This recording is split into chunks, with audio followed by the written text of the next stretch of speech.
That's okay. I mean, do you want to start over or are you okay? Oh, are we starting now? We started like 20 minutes ago. No, Are we I'm live? kidding. No, no, no. Oh, God. Yeah. Yeah, let's start over. Okay.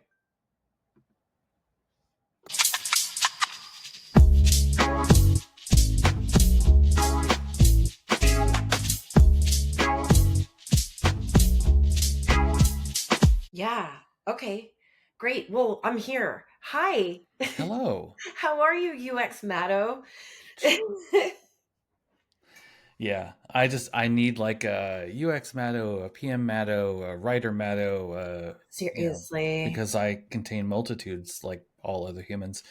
Uh, And but author Matto, I have your book on my coffee table. It's such a lovely thing, and I really haven't what? adequately thanked you for that gift. It's so sweet. Oh, I hope you liked it. Yeah. Do you talk about it on the show? Like, what are you, do we talk about the full Matto or do we stick with the UX part of you? Which I'm sure isn't tied to any I of mean, it's a great way to this week's sponsor, that. me. Yeah. No, um, no, I there's no limitations here. I've said before, it's like my perspective on this is first and foremost, this is a conversation between people that just happens to be recorded. So wherever that conversation goes is the correct place for it to go. I find that I enjoy the ones more where we just start talking about shit and I mean stuff. Please curse if you want to. Um, yeah, so it's kind of wherever we want to take things is like I said, it's the right way to go. Sounds good Um, to me.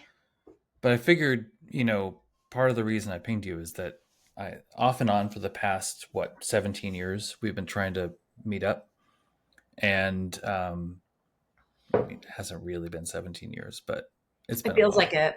Yeah, and I figured that this was a way to at least make that happen, so we don't actually have to leave our home, Yeah. uh, cross a river, do anything like that. Yeah. Wait, we're on the same side of the river. Oh, we You're are over on the here. same side of the river. That's I right. think we're in the Yeah. same neighborhood. I'm in Buckman. I don't know where that is. Are you That's serious? southeast, right? Yeah, Isn't we're in that? inner southeast. We had I'm in coffee. northeast. Oh, okay. Yeah, Yeah. yeah, Same diff. Same diff. yeah, yeah. Not really. Oh, now I know where Buckman is. I don't often remember the names of the neighborhoods. I know mine, but yeah, I get Well, good. lost in I Portland know still. yours too. I'm standing right outside the door. Ready?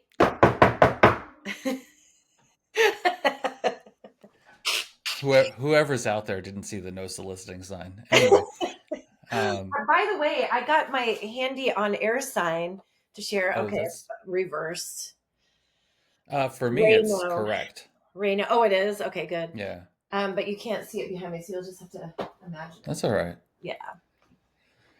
Yeah, you're pretty fancy over there. I'm fancy. I have like a whole podcasting studio because I also do a radio show sometimes for KMHD, a jazz show. So I've got records and I even have a Hmm. reel to reel recorder over here. Oh, I thought this was being recorded reel to reel. Oh, yeah.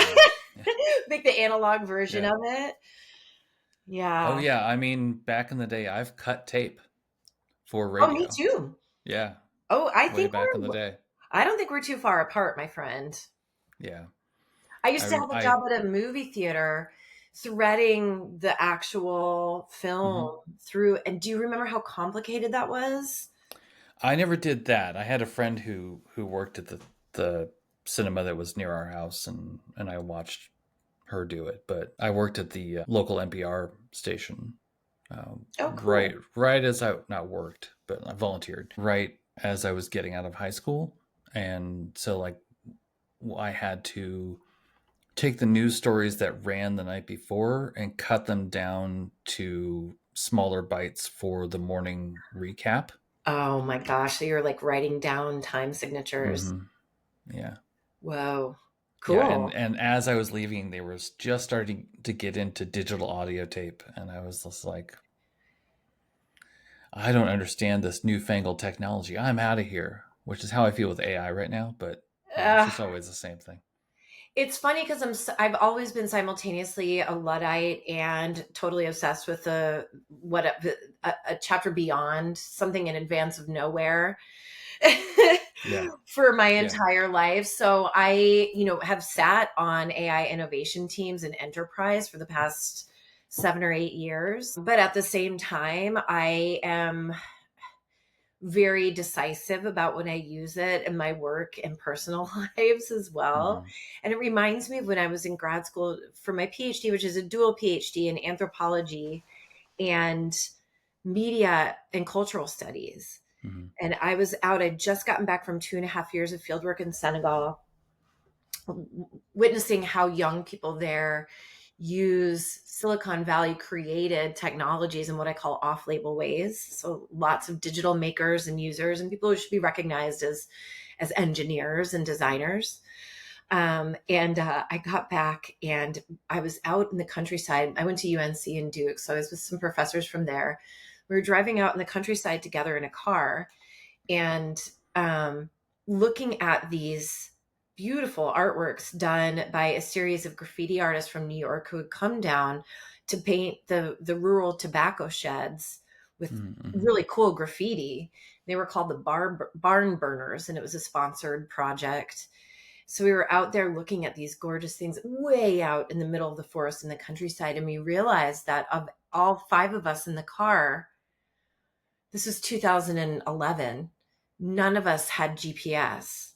Hmm. All of us had outdated, non smartphones because we all simultaneously were doing cutting edge research on technology and found ourselves like really critical and careful about how we used it in our lives and Hmm. came to depend on it at the same time. And it ended up getting us really lost. But we had a great time. We ended up Yeah. stopping at a country store and getting some barbecue.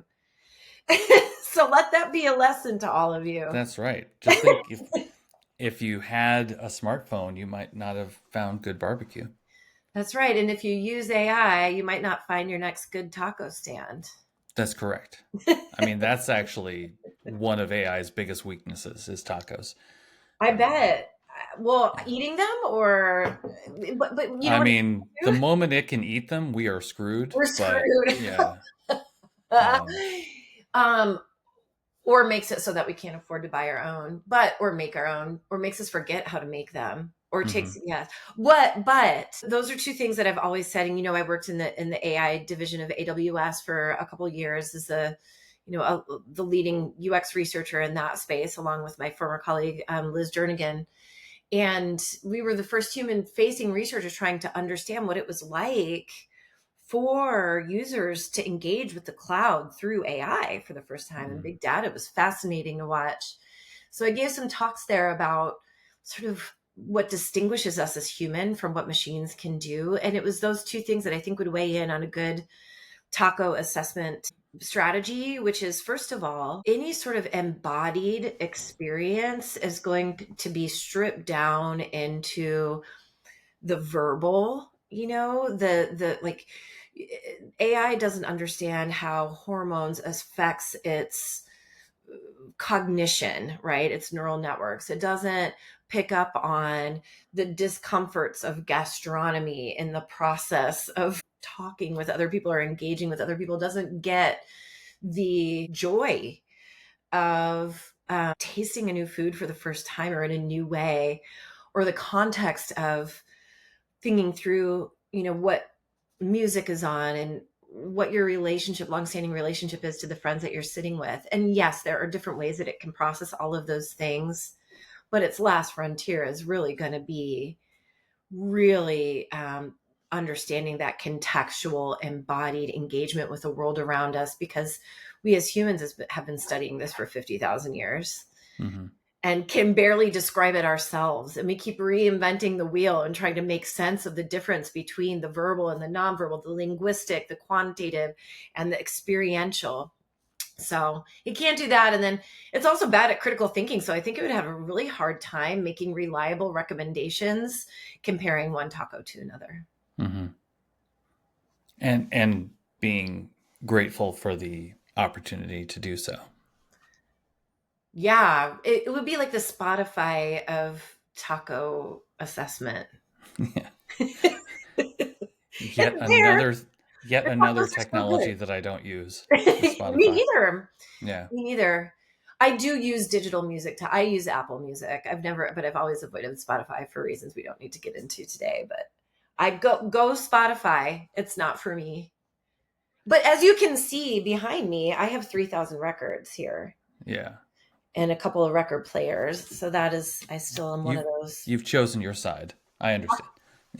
I have no choice. I Yeah. worked in record stores for years. While you were cutting up analog tape in the NPR newsroom, I was behind the counter at Amoeba in San Francisco and other all vinyl stores in that region, and DJing while I was working as a music critic Hmm. and journalist back in the late '90s, early aughts in the Bay Area. I worked at a place called Robert Joe's in Anchorage, which was a music store, and that was probably 94, 93, something. No, maybe 94, 95. CDs had been out for a while, um, but it was interesting to see the a real divide in the clientele over what media they wanted to listen to their music or their media with. Yeah, I don't know. It's for me. It's always been like, especially when I got quote unquote into UX. Like I always, for a long time, I was always an early adopter to things, Mhm. and the further along my UX career I got, the less I really started caring because I just had too many experiences of adopting early and realizing it's shit, and then seeing most of it fall to the wayside because it was terrible. I mean, I hear now over and over that people are this comment of, if you don't get on top of AI now and your understanding of it, you're going to be left behind. And I think it's possible for a lot of aspects of life, but I feel like I hear that about everything that's a new technology, and like this is going to replace the thing that you want replaced, and it never really does. Um, I don't know. It's my I think my biggest beef toward the AI stuff is really the AI hypesters who just think it's just so great for everything, and it's really good at very specific things that mostly I don't need help with, because like the application areas where I think it makes a lot of sense, figuring out, hey, is that spot cancer? Not something I'm doing in my daily life. So just, you know, mostly what I'm experiencing with it is this this rush to implement an AI solution with no regard for what that means for anybody. Yeah, I think I talked about this when I was at AWS as well, and then on a couple other AI incubators and enterprise, which is that, if you are removing toil from someone's workflow, there has to be an equal measure, can't see my hands, an equal measure of trust there. If you remove a segment of a workflow that has been governed by humans for some time, there has to be a one for one measure of, it can come in the form of explainability for the algorithms. It can come in the form of transparency Mm-hmm. around the outcomes or the agentic decision making process. It can come in the form of governability for non technical folks who may be governing or using it.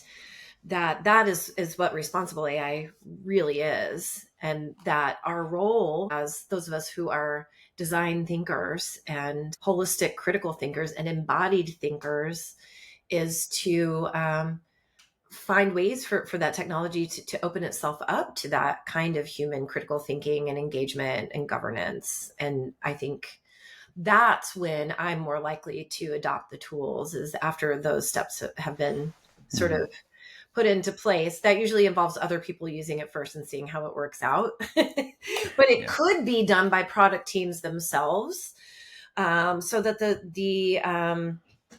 the tooling is put out into the world with a lot of that critical thinking and empathy and structural thinking baked in, and which is what I do, which is what I'm doing for startups. I'm working with 7 startups right now, advising them in product market fit, and 5 of them are AI startups. And my role is to help them think through, what does this really look like in an end-to-end workflow in which it's integrated with a tooling ecosystem, a people ecosystem, and a complex job to be not done, not a single function. It always extends before and after the main gist of what it does, to become integrated or part of, an ecosystem or a workflow. Hmm. So yeah, I think those of us in the UX field can really tell when someone's thought about that and looked into that and Yeah. done that sort of discovery, Yeah. and when they haven't bothered. Yeah. I think the one thing that always, I would say pretty much across the board, feels like an afterthought is the governance piece. Hmm. We'll figure that out later. Yeah. Um, okay. I guess it. I understand there are different contexts, um, but like, and you don't have to out them per se, but like the startups that you're working with, what do you find the ratio of the ones who are looking for a quick out of an exit versus building something that they want to see exist long term? I They're self-selecting. It's not a representative pool. They're people who are hiring me, and I'm going Yeah. around talking like this, and they're going, that's exactly what we want. It's such an unusual service that I offer with Maaxa Labs. So when I do my talk, it really depends on them seeing me talk and engaging with me, so they can go, oh, I didn't think of things that way. So all of them are really thinking critically about these things and willing to like commit to putting process to that and to doing that kind of discovery. And I'm seeing us raise the bar and make it so much more likely that they're going to succeed, whether they're trying to, aiming for acquisition, aiming for investment, or trying to keep it independent. Hmm. So yeah, I don't know. I'm lucky, but also I don't know if founders who weren't interested in those things would want Right. to work with me anyway. I Yeah. mean, I could raise the bar for them too, but I'm priced in such a way that I get to choose to work with founders who are motivated by something more exciting, something bigger, something more imaginative. Hmm. The sacrifice I make for that is that I don't get paid as much for my time as I would be if I were working in enterprise. And Yeah. it gets real hectic. Yeah. And it's the funnest work I've ever done. I love it. So, I'll figure it Yeah. out. I'm figuring out some ways to build cohorts and to sort of, bring down the time overhead involved. But yeah, seeing what people are coming up with when they're passionate about the end user experience or the actual market opportunity or solving problems that no one else has thought to solve. It makes my heart very happy. And at the same time, I do take contracts from major enterprises too. So I'm doing some discovery from on an AI tool for one of those very Hmm. soon. So it's kind of cool to see side by side who's doing what, and to take that access to UX that enterprise has traditionally had and sometimes squandered, and to put it into the hands with Sometimes. low overhead of founders who care, who actually will Hmm. act on it. Yeah. It's much more fun, rewarding, to put your time behind these efforts that are meaningful to you as well. When I started my own thing in 2016, part of the motivation behind that was really wanting to work on things that had an impact on people's lives. It doesn't have to be on the end users. It could be making things better for the people who work at the company. It's like if I had a rough rubric in my head of anything that I didn't have to do, ideally none, but not too much rationalization on whether the work was going to help people live with more dignity or less suffering, those were the things I was interested in. And it was self selection into a very, very small pool, especially for tech by and large, finding people who are interested in truly helping people live better lives. Um, so I get that, but at the same time, when you find the people to work with, it's just much, much, much more rewarding, and I feel like I'm not wasting my time. Yeah. Uh, so It's yeah, living the good dream, but on you for dreams are doing it. complicated. Yeah, Dreams are really complicated. they And are. there are mitigating factors. And if they didn't have the textures of adulting and real life and industry and capitalism, then they wouldn't be worth having. So here we are, making a way out of no way. And Yeah. it's been fun. I think for a while, I leaving enterprise, I really floundered about where to place my skills, but I've always been a strategist and I've always worked in incubators. And so, although there were times when my title was UX research, I was really PMing, and I have my Hmm. PM training and certification from Cornell, and I have my PMM marketing certification for highly technical software. But I found because of my background, I was often just like, call her a UX researcher. And then it didn't take long before all of a sudden I was pulled onto that innovation team or the skunk works team or the Right. incubator again. And I am just a glutton for punishment because things are so weird in that space. And it sparks, and it almost doesn't matter whether you're doing it for your neighbor who has an idea for a new app for gardening, or for, the latest AI application from one of the Fang or Mang companies. Mm. That there's something about the people who were there in the lab. That's where I want to be. Yeah. So, yeah.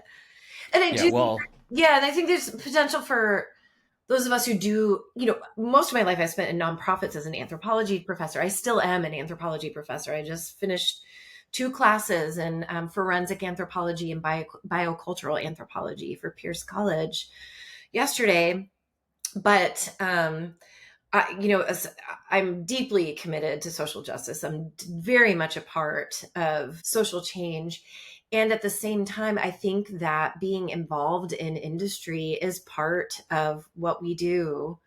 And it's part of the ways that we make it better. Mhm. And so I'm okay with that. Yeah. I'm personally not against it. I just find I think I my brain is so geared toward risk assessment that I'm often cued more into the okay, how is this not going to work? Which is important, but sometimes I find myself getting caught up in it, forgetting of the how will this or how can this work, right? Um, And I think both perspectives are needed on pretty much any work effort. I worry that I've self-selected myself into a corner no. with as much as I rail on AI. There's a couple of projects that I've done that are involved with that, but um, the the ones that I've been involved in that I care about the most are healthcare related, Oh, yeah. Wow. Cool. and the ones that I've cared about the least or been least interested in are the well, we have to have an AI solution, so let's just do this because no one will take us seriously if we don't have an AI solution. And it's just Oh, like, yikes. Yeah, that's no fun. okay. I mean, I get that. I do get that perspective. Like, we don't want to be seen as being behind on technology, especially as a technology company. But it really is that whole just put something out there and we'll figure it out. Like, Hmm.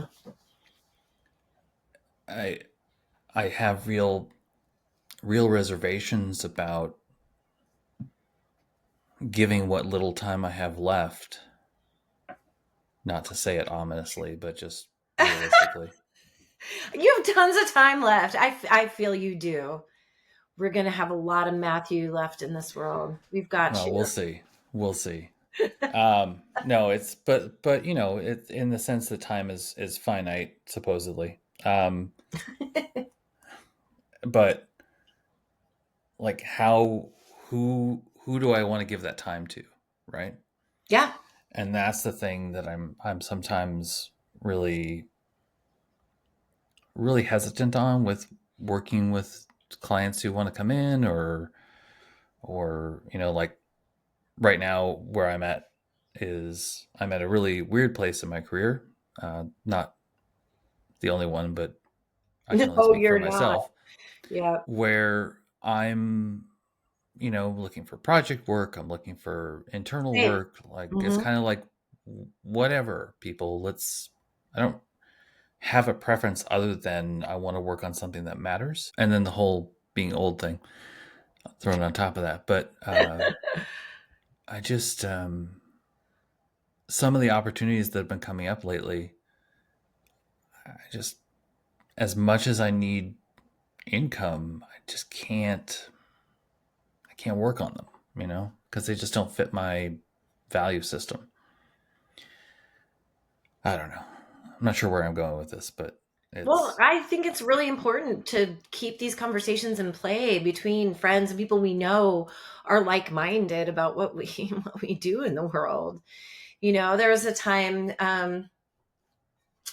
it must have been about 12 years ago. I was doing a lot of work when I was in academia. I did publish quite a bit, and it was mhm, very critical, but also simultaneously excited about the digital future. So I would, 1 month publish a piece on African digital futures, which is one of my areas of concentrations, where I did a lot of thought leadership and support through the Intel She Will Connect program, bringing programming skills and equipment to young women in Tanzania, all the way, through my dissertation fieldwork in West Africa, where I was watching young women largely, and young people use digital recording technologies and social media to get resources into their communities. So I was able to be a part of Arab Spring, which is very complicated politically. In Senegal, where I was working, there were very positive outcomes from young people using social media to mhm, organize around a potentially threatening political situation. And then that's happened again in a positive way just this year.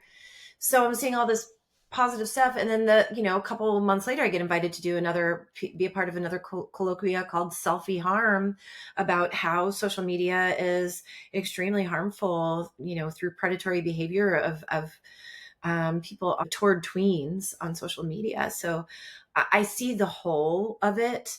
And I think there's something in my perspective as an anthropologist that goes back to fearing not new tools. Like fire was a big one. mhm. you know, 50,000 years ago, Yeah, there we were figuring out how to bring embers in from literally volcanic ash or forest fires and to preserve them. And I was giving this talk to the fintech folks at Technology Association of Oregon at Tau. So thanks Skip Newberry and Dana Lawrence for that invite. I was giving a very short talk about why fintech uh, continues to preserve 74% of its capacity for leveraging AI is not being used. And why is it such a high number there? And I said, my talk was good on you. This is like, and same with healthcare. It's like, take your sweet time, get the tools, start trying the tools out, understand that the tools are not going to start actually creating profit for you for mhm, some time, and become slow adopters. Because when humans adopted fire, right, we not didn't just like figure out how to get the fire somewhere else and yeah, then leverage it. We had to create a whole culture around it. Ritual practitioners who understand how the fire is used, specialists, different roles, processes and ritual, putting it out at the end of the night, containing it in a sacred place, right? Taboos around when to use it and not to use it, and a whole bunch of words and vocabularies and ways of moving with it, ways of cooking, gastronomy, composing meals, hunting, everything transforming around it. It takes time. And that's what I'm hearing from my friends, for instance, from AWS, who are now making independent tooling out there, who are starting their own startups, who have very much Mhm. been in the belly of the beast, saying there's a lot of hype, sit tight and start thinking about things like security. Sit tight and stop getting fascinated with the new toys and start to let it sink in what it would mean to have this be a part of your family life or your memories of a loved one or Mhm. your workflow. And in a decade, we'll start to see what that really looks like. Yeah, it's. I think you were explaining that, and I kept thinking about like one of the benefits of fire is that you know immediately if you've been burned by doing something Ha, wrong. ha, But with AI, with software in general, you're not going to feel the burn for years if you didn't ha. Of start course, right start well from the beginning. And it's like to your point, like take the time to think about where you want to experiment. And oh, what was it? Dang brilliant, it! Matthew. I had It never was. thought of that part, that dimension of it, as I started using that metaphor recently. Oh Yeah. yeah, yeah. It's yours. No, I'm just kidding. But uh, who was I talking to? Dang it, I can't remember, and I'm sure someone's going to call me on it. But I was talking with someone recently, and they were explaining they were doing something with a client, and they said at the end of 3 months they're going to shut it down, and because they're putting internal users on a new system, Okay. and at the end of 3 months or at the start of 3 months they were going to take 12 people or so, put them on the new system, and they can only use the new system to get their work done. And at the end of that time, they're just going to shut it down and stop and spend a good month looking at what happened and what they Ooh, I want to do. love that. And Yeah, I just great. sat there completely rocked going, what? Who does that? Like everybody should, Hmm. but who does that? And I feel like that's the the model that a lot of these companies should take, where it's a time boxed experiment with things you're hopeful will happen, but also like when it gets done, you stop and say, we're not committing to launching this widely. We're committed to the experiment and looking at the effects of the experiment, and we'll decide what to do once we've analyzed the effects. I would love to see more of that. Hmm. 'Cause I think you could still move pretty quickly. Yeah. But if you're not setting aside, not just a day, but, a couple weeks to really dig into the data and really understand, like, okay, here's what we see is happening, but we don't understand why. So we need to go find out why. Well, even before AWS, I was on the AI innovation team at New Relic. And so I've been watching teams adopt AI tooling for a really long time, Mm-hmm. and sometimes very up close in all of the messy context. And I get called in the room. I mean, it's an anthropologist thing, I think. It's just like, she's harmless. Let her watch this chaos.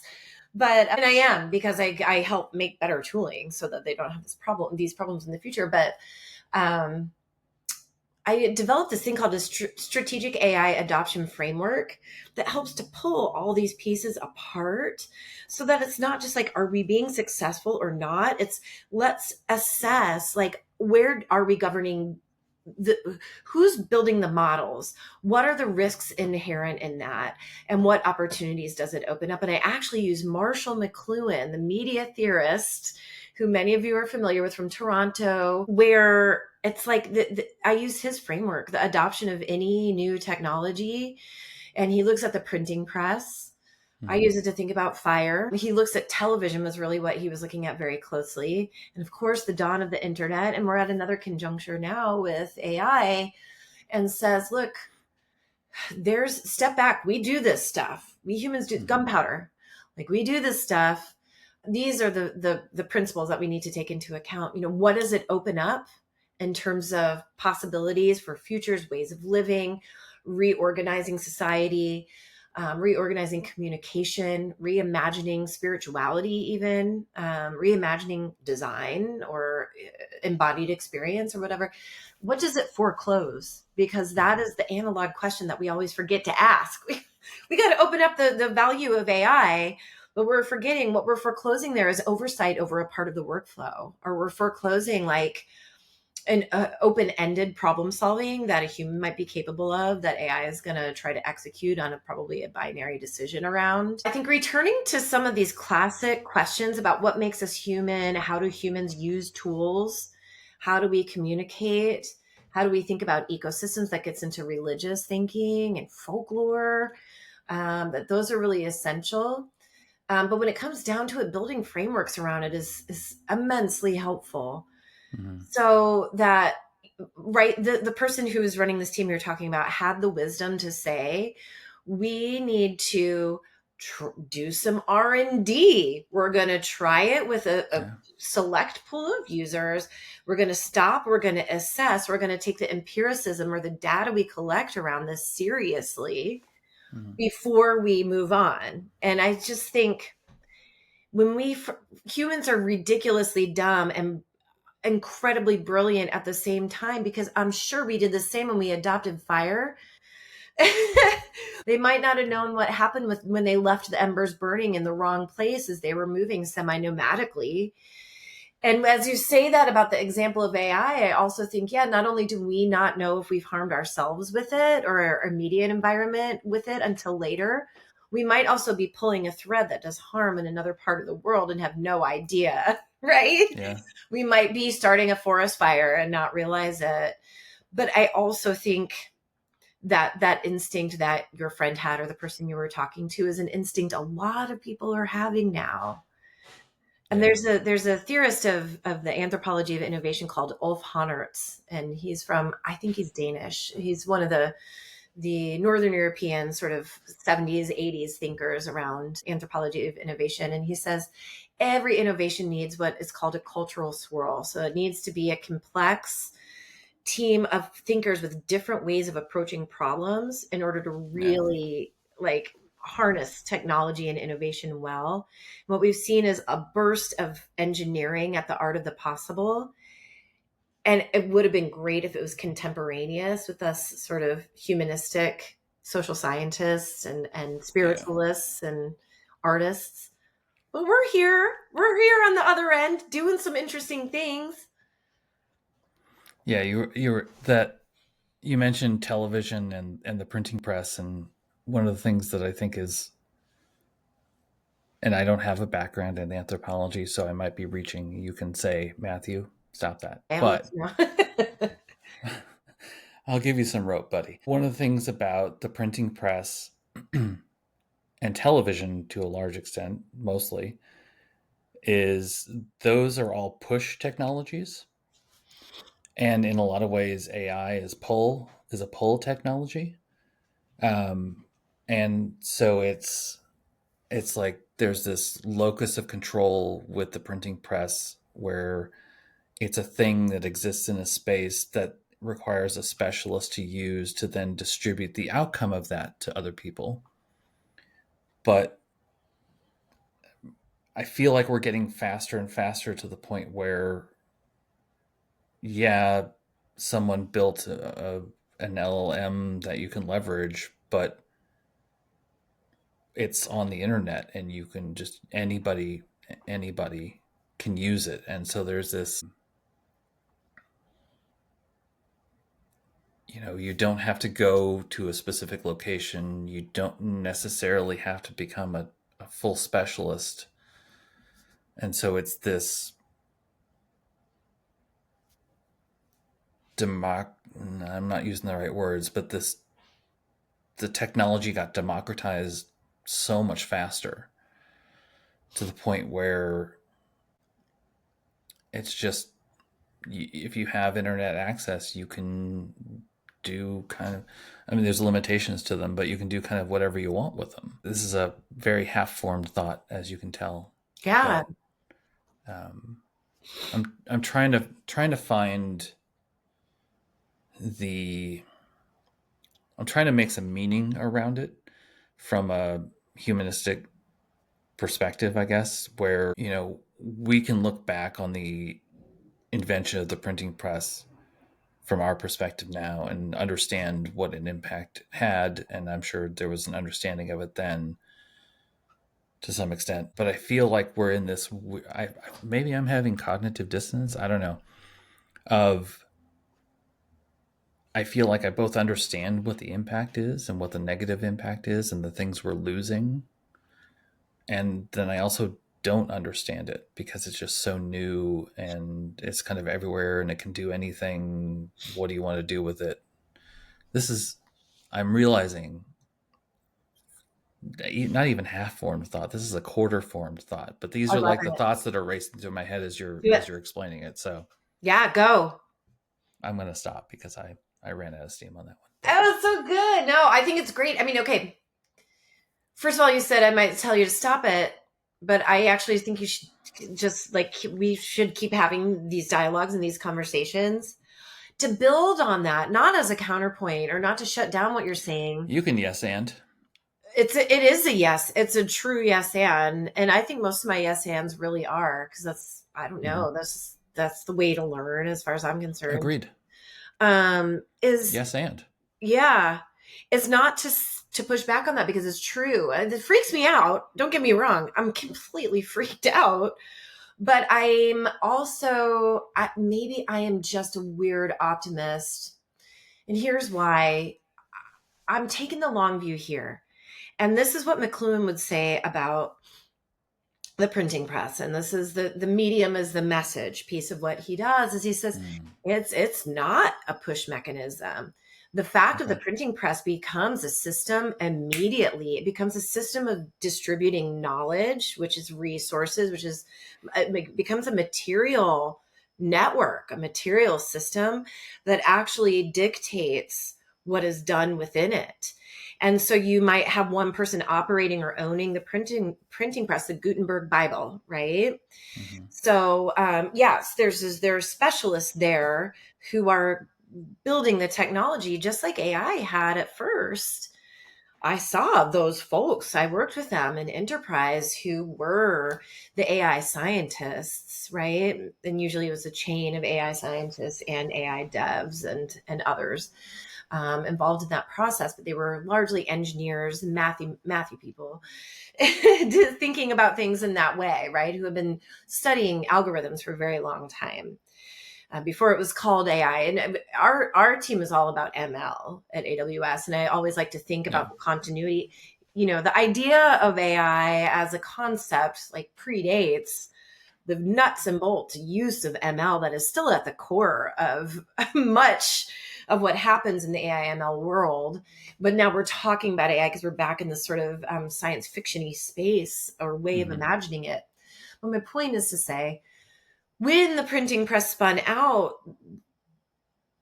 people could have printed whatever they could afford to have printed. And if you'll remember, the Gutenberg printing press was where the Gutenberg Bible was printed. And the Gutenberg Bible was used by just about everybody who could now get their mitts on a version of the Bible to distribute all over the world as part of a movement in globalization, but also settler colonialism and also capitalism and also Mm-hmm. global commercial systems, right? And so the beginning of modernity is very much tied to that technology because of the way that it was used by people in their communities, the way that the Bible was distributed. Now you no longer have to be in a church to receive the word. Yeah. It can be deployed on the street corner. And I think about things like, and so this I think my I think about things like broadsheets. the printing Yeah. press, printing these broadsheets, and you'd get the kids going out in East London, in the late 19th century and reading these broadsheets, and they're reading these sensational folkloristic stories of the murder ballads and a lot of American folk music, blues music, R&B, bluegrass. Come Nick Cave, I just saw him play, comes from these murder ballads that are enabled by the printing press, because again, you take it from that digital form or that media form back into the verbal and creative space.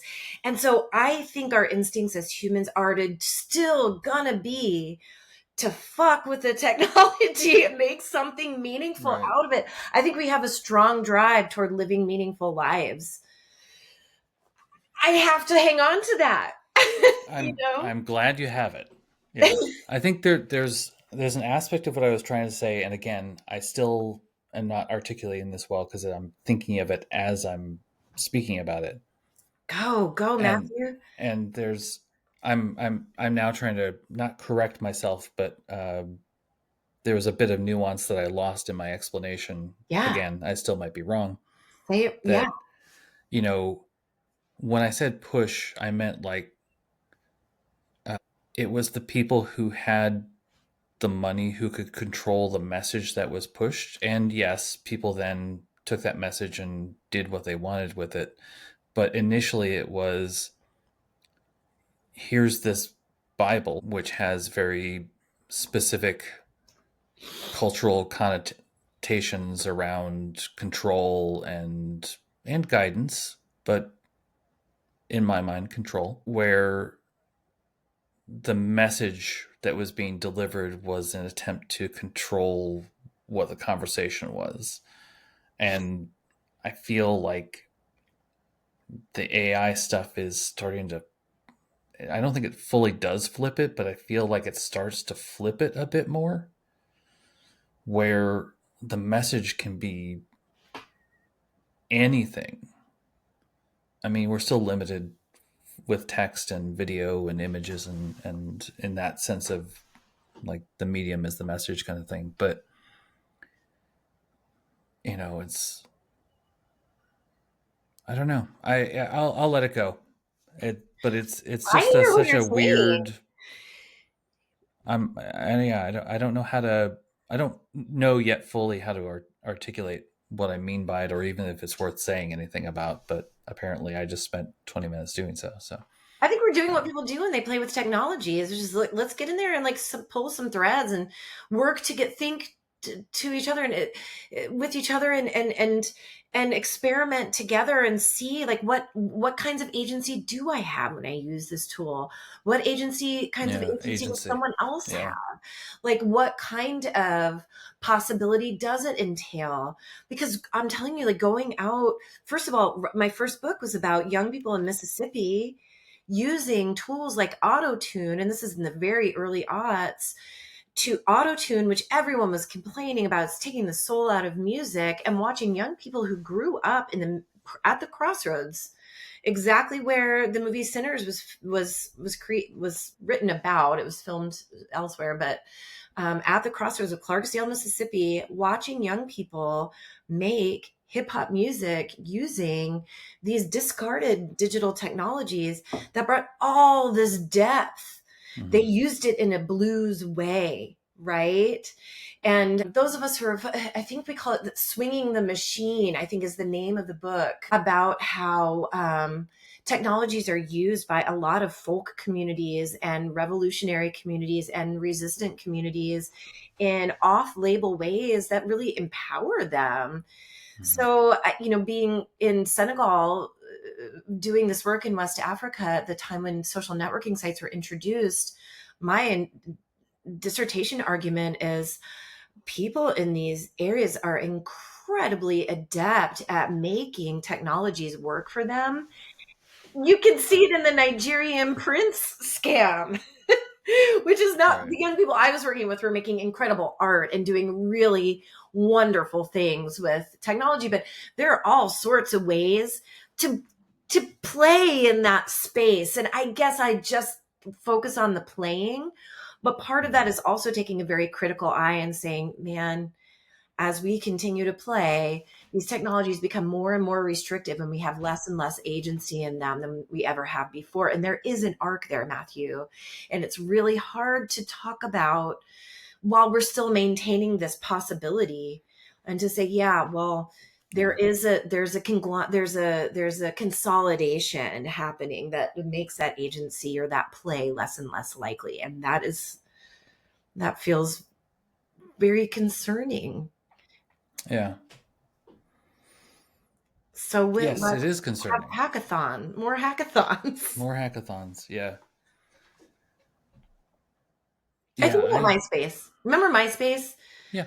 Okay. So, it was like pretty straightforward. It did a couple things. We thought it was kind of cool. I was a little bored with it like almost immediately. I was DJing at the time and I would use it to promote events. Hmm. I had other friends who were into it more and they were learning to code through it, people who wouldn't have had access to code. So a lot of our non-traditional coders came through learning code through MySpace. But do you remember when it got blinged out?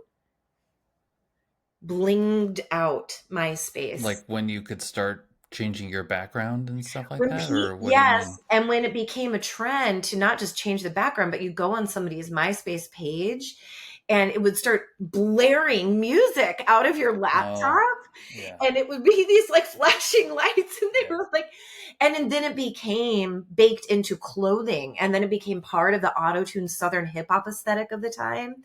And all it was this total revolution in global approaches to design, and that Hmm. was coming largely from young Black people in the city and in the US South and all over the world, who were using this Silicon Valley technology to advance aesthetics that were meaningful to them.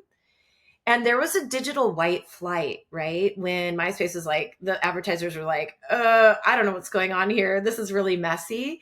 And so the platform didn't really persist. It's still there. But boy, did that design potential completely take off. And it brought a lot of important new designers and curators and artists and musicians into resources that they didn't have access to before that. Hmm. Yeah. It's the ability to see what other people are doing, be inspired by that, do your own thing, share that network effect of that. I think I don't. I I mean, it must have been something I've experienced, but I don't really have a memory of ever really experiencing anything like that myself. It's weird. I think it's probably because I tend to only dip my toes into these things. Yeah, that's the wistful, nostalgic. I wish I had that experience moment. Uh, but that's okay. I mean, the printing press And maybe was. I have had that moment. I just I'm don't thinking that realize because it. I'm You seeing know. the artwork behind you, and I'm thinking about your book and your writing. That Hmm. was put out on a printing press. Yeah. You think about James Joyce's Ulysses, or Octavia Butler, Hmm. or Zora Neale Hurston, for goodness sake. Like, how did they use the printing press? How Right. might AI be used there? And so I think there's like so much hope in asking who's already using AI in off label ways to do things that are not necessarily subversive, but are not what they're meant for. Those are the real innovators. Hmm. I don't give a shit about Gutenberg. I care about James Joyce. I care about, Right. I care about emerging philosophers in Durham, North Carolina, or in Berlin, or in Seoul.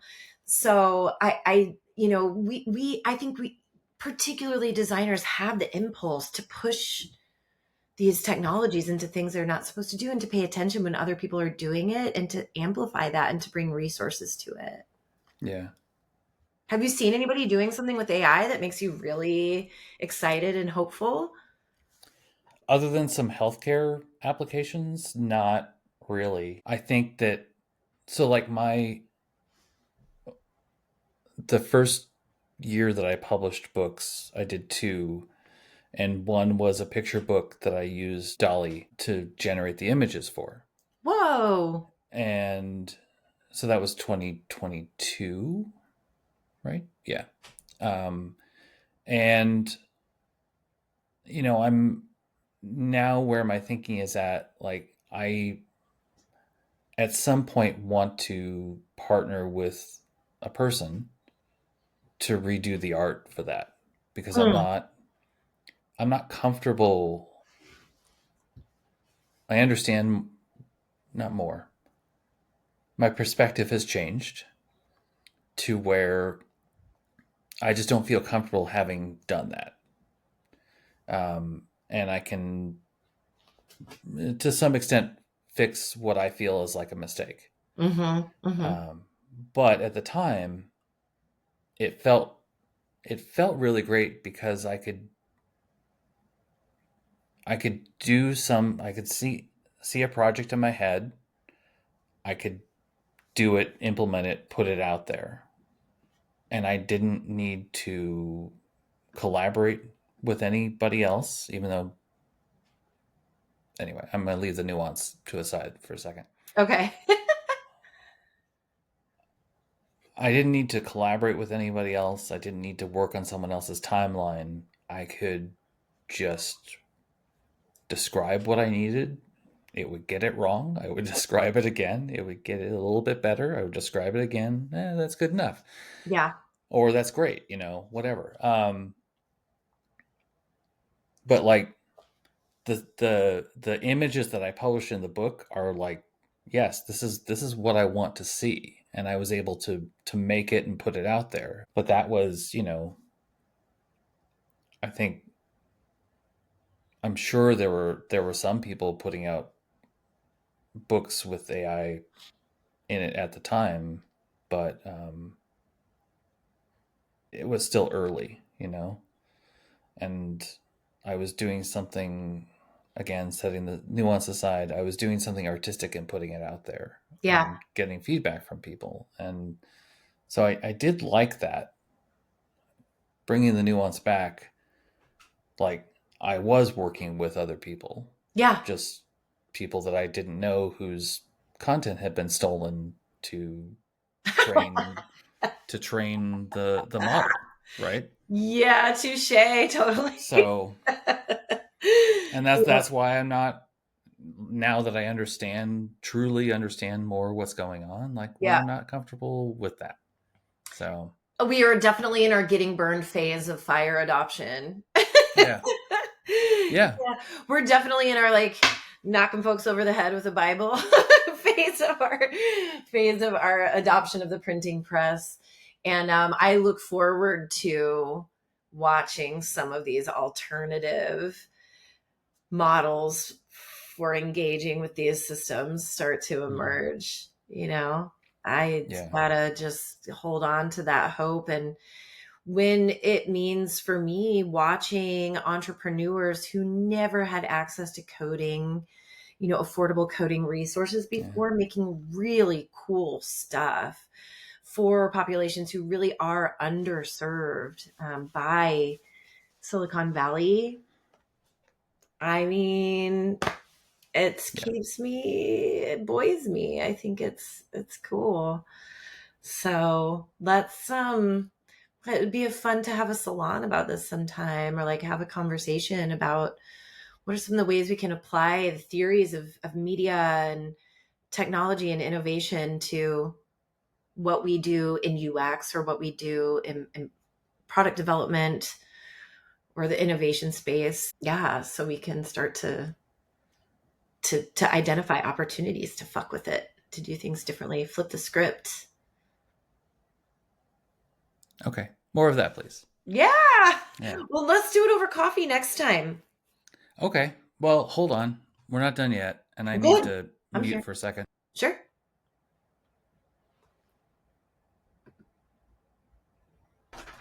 So we're gonna switch gears, Okay. and it's time for 7 plus or minus 2 questions. Okay. I think only UX people find it funny. I get totally get Yeah. it. All right. So the first question is, what is something that you did recently that went really well? Something I did recently that went really well. I took a major pivot with my own company, Maaxa Labs, and started working with early stage entrepreneurs, and it hit shockingly. Yeah, that's Yeah, good. yeah, I'm proud of it. I use my own methods. I talked to people. I understood the market. I talked to something like 156 people in the startup ecosystem at the Hmm. beginning of this year, and it didn't take long before I could pull a signal out of it, and it was spot on. Wait, you did research? What? Yeah, No, I'm I just did kidding. research on Yeah. my own Yeah. company. Yes, it works. I'm a believer. All right. Question number two. What do you wish people cared more about? I wish people cared more about kids, period. I have one. I really like him. I really like his friends. And I see how distant they are from the resources that would make them as secure and happy as they could be. Hmm. And I do a lot of work and a lot of critical thinking to try to meet him where he is when the world leaves a lot of gaps. Yeah. Cool. Yeah. Okay. All right. Question number three. When you have the opportunity to share food with people, what's your go-to dish? I cook for people a lot. I do a lot of potlucks. I do paella for Christmas every year. I do a giant paella and tapas. Hmm. And that's my favorite go to for Friendsmas, I should say, every year. And so I just spend like Christmas Eve and Friendsmas Day and sometimes even Boxing Day just cooking giant Spanish feast because I spent some time in southern Spain and could just be there for the rest of my life. So that's good. Everybody loves a paella. What's your what's your paella?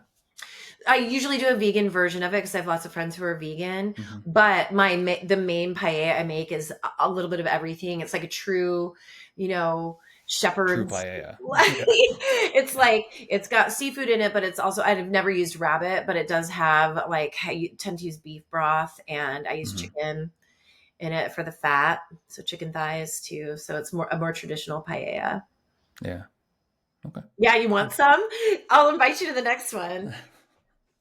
Yeah, I haven't had paella since like 1991. Oh my So God, come over. yeah. Yeah, sometimes I get the succotat right, and sometimes I can't get it. That's that crystallized, yummy Hmm. rice at the bottom. So, but it's good anyway. I'd say Yeah. it's like a 70-30. So I can continuous improvement is my goal there. As with all things.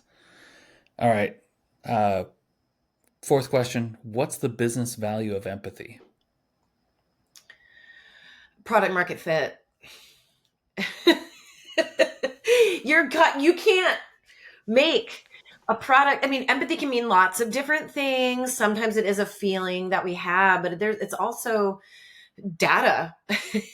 It's Hmm. also data about what other people experience. So empathy means attunement. Empathy leads to the impulse to empathy or the comportment, the mm, you know the tool of empathy becomes the action of attunement, which becomes the result of fit, of meeting someone where they are. And Hmm. so empathy doesn't feel the same to us as people. We don't all approach empathy the same way. We don't all leverage it the same way. And often I'm a very empathic person, but often when I encounter other people and I'm going like, are they not paying attention to what else is going on around them or how other people feel? I realize that I'm very attuned to individuals on a Hmm. one-to-one basis. and that some people are thinking about systems and the outcomes of those systems and trying to be empathic about what the ultimate outcomes of those systems are. And so I try to be as holistic and empathic thinker as possible. So I think there's a diversity of ways to leverage that empathy toward the same goal, which is attuning tools or solutions to the people we're trying to deliver them to. And if businesses don't have that, I mean, that is documented as the reason that at least 3/4 of startups fail. Mm-hmm. Up to that, number we always hear about 91, 92%, that you might make something very interesting, but if it doesn't meet what the market needs or what you can show the market it could have, then you're not, it's going to fail. Pure Yeah. failure. Yeah. It reminds me of this quote from, again, I can't remember, but I was at like a usability professionals association, they're now UXPA, whatever, um, conference in like 2003, maybe somewhere around there. And somebody had a button on their jacket that said, if the user can't find it, the feature doesn't exist. Yeah. Love And it. it's that kind of thing. It's like, it's just like, I don't need this. I don't want this. Like, that's cool, but it's not for me. And not having done the due diligence to see if, to your point, is there a market for this? Does anyone care beyond me? Yeah. So, I okay. see a lot of like really well motivated people burn their savings out Mm-hmm. by not empathy doesn't mean having benevolent feelings toward others' needs. Empathy means you are using evidence to understand their actual needs. Right? There's a difference between being a good person and being an Mm-hmm. empathic person. Often they go together, but you need tools to achieve the latter. you Right. know? Right? So yeah, don't fail fast. Yeah, do fail fast by checking in, man, and getting that bad news and then being ready to pivot. That's what life's all about. That's how innovation works. You have to be absolutely attending to and attuned toward your users and your market if you're going to do that well. Okay. I have empathy for founders who like don't realize that they need to do that research, or who don't know how to access it because it's too far out of their price point or wheelhouse. And that's exactly why on this why I'm working way more hours than I should be trying to deliver this stuff to right size it for founders who really actually really need it and will actually act on it as well. Mm-hmm. Yeah. All right. Penultimate question. Waving at flaggers, yes or no? Absolutely. I wave at everybody. Have we not lived in the US South? Man, in the Midwest, you Have get, you lived in Portland? yeah, I have Midwest, two Yeah. fingers. Every single person you see driving down that road, two fingers. Hey, it is rude if you don't. And flaggers, absolutely. Like a thumbs up or like, hey, like I give them a good, and they don't have to respond. It doesn't hurt my feelings if they don't. But I just want them to know you're standing in the middle of traffic and I'm not going to run your toes over. And thank you for doing hard work. But in Portland, I drive a 1985 Volvo 240 wagon. It's a manual. Makes me really happy. Awesome. And Volvo drivers, we're just like, when we Yeah. at the start, we're like, hey, you're hot. I'm glad that you have that experience. So I have a C30, Oh, okay. and when I think in the how long I've had it for 15 years, I've had two other C30 people way back. And I just Yeah. like, if I'm driving a Volkswagen, everybody says hi. Huh. Volvos, like older Volvos, people will nod and stuff like that. But like C30, I always thought it's such a unique car in the Volvo lineup that, and there are so many of them here in Portland, but like people don't. I haven't had that experience, so I'm glad Yeah. you have it. So, I try to be a member of as many clubs that'll get me a special wave from somebody as possible. okay. That's That's fair. cool. That's fair. All Yeah. right. Last question. Imagine it's a year from now. Okay. What do you hope to not be carrying anymore? Oh shit. You know, my friend Gary Hirsch made me this. Here, let me see if I can get it. Hi, everybody. This is me in my office. He made me this piece of art, Stability in Fluidity. Mm-hmm. And Gary Hirsch of On Your Feet here in Portland.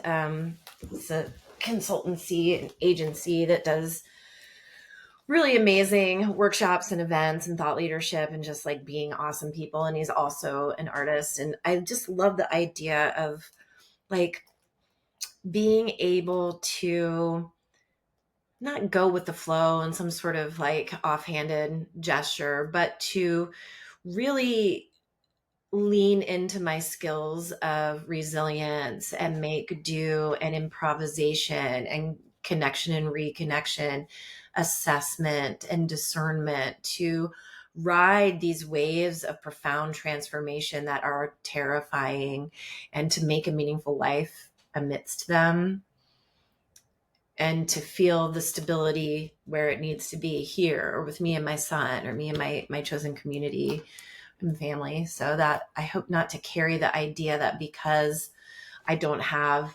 conventional stability, my life wasn't set up that way. And in some ways I do. And I just don't feel, I mean, I have a house. It's terrifying. It's so difficult. I'm working class. Like, this is not somewhere I ever thought I'd achieve. Um, but the fear of not having it much longer when I get laid off or whatever, sheer terror. But that I know that I can lean into all of these other skills that I've learned to be able to navigate that and to not just be okay, but to thrive. And to not feel shame about not having that conventional wealth Mm-hmm. or whatever that stability looks like. I don't think any of us really have it. So I do yeah. not. Yeah. All What right. Well, about you? Do what people about me? ask you What? this? Yeah. What about me? What? What about you? Yeah. What do you want to shed for next year? Oh, fucking hell. Do I need, I only pick one? No. Yeah. I mean, I thought I did. That was just a joke that I have many I things. know. But yeah, I think,